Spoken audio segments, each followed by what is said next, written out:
Vous êtes sur Africa 24, merci de nous rejoindre dans votre nouveau numéro de décryptage qui reçoit aujourd'hui le ministre marocain de l'énergie, des mines et de l'environnement, M. Aziz Rabah. Avec lui, nous parlerons entre autres de l'essor des infrastructures, notamment des routes, moteurs essentiels de coopération entre pays africains.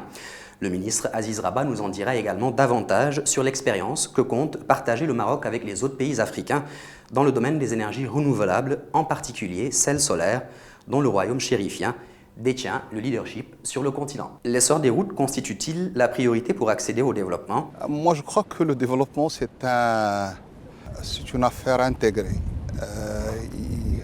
Tout modèle de développement doit avoir multiples dimensions, multiples facettes. Mais bien sûr, il faut commencer par d'abord avoir un système politique qui permettra d'intégrer tous les acteurs et toutes les couches sociales et toutes les parties prenantes. C'est le cas, ce qu'on a pu mettre en place au Maroc grâce aux orientations de Sa Majesté. Deuxièmement, il faut mettre en place un véritable programme et plan de développement humain, parce que c'est l'humain qui compte enfin.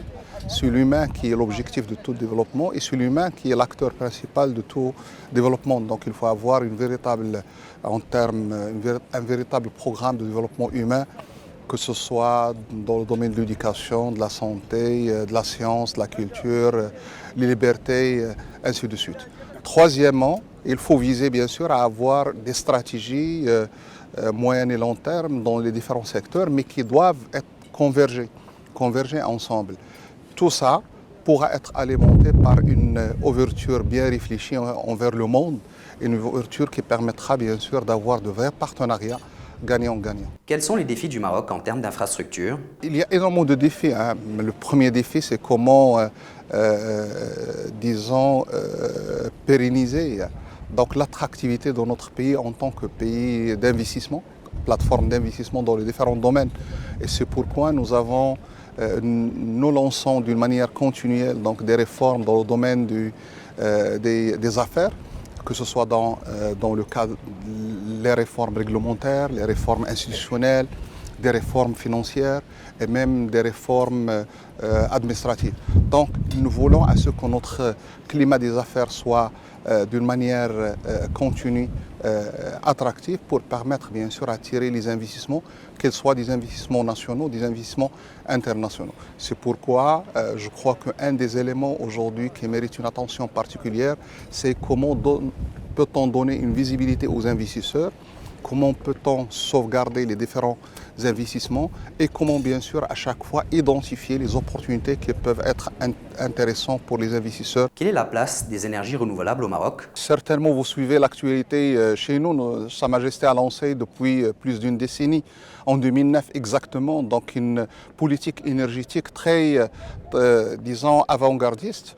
L'objectif, bien sûr, était d'avoir un mix énergétique où il y a une grande place pour les énergies renouvelables. Nous avons, alhamdoulilah, réalisé de belles choses. Nous avons atteint des objectifs qui ont été définis dans cette stratégie énergétique, mais nous sommes allés plus loin. Nous avons dépassé le stade de production de l'électricité vers une industrie des énergies renouvelables. Nous avons des usines aujourd'hui qui produisent les panneaux solaires, des composantes intelligentes. Nous avons aussi des usines qui produisent des compteurs intelligents et nous avons bien sûr des plateformes de recherche et développement parce que nous considérons que la stratégie énergétique, c'est la production d'électricité, mais c'est la production de certaines énergies renouvelables qui commencent à s'imposer à l'échelle mondiale, plus particulièrement pour tout ce qui est gestion du transport durable, ainsi de suite. Mais il y a aussi le développement de l'industrie des énergies renouvelables et de la recherche, ainsi de suite. Et nous considérons que l'Afrique aujourd'hui regorge de potentialités énormes en la matière.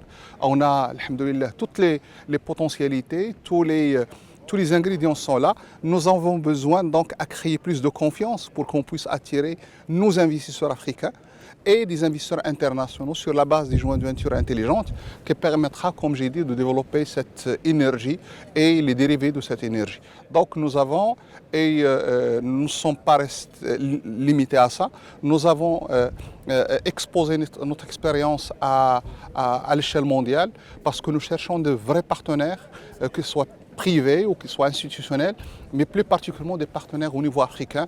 Et c'est pourquoi, comme j'ai dit, nous avons commencé à créer quelques niches de coopération avec certains pays africains en la matière.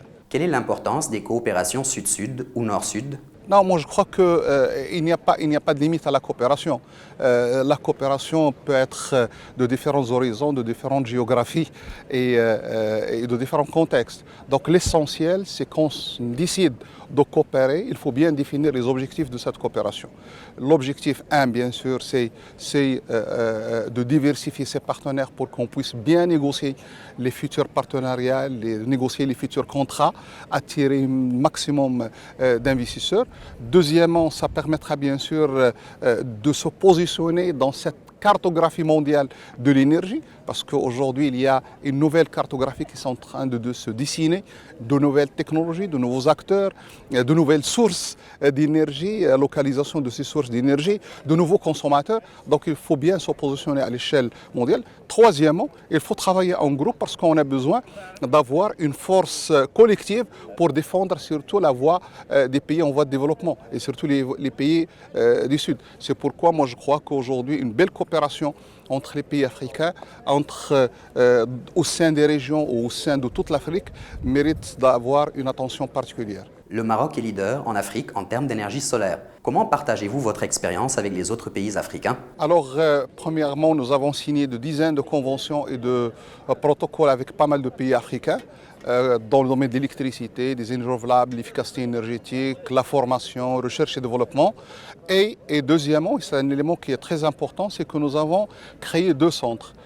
Un centre de renforcement de capacité dans le domaine des changements climatiques qui est à la disposition des pays africains.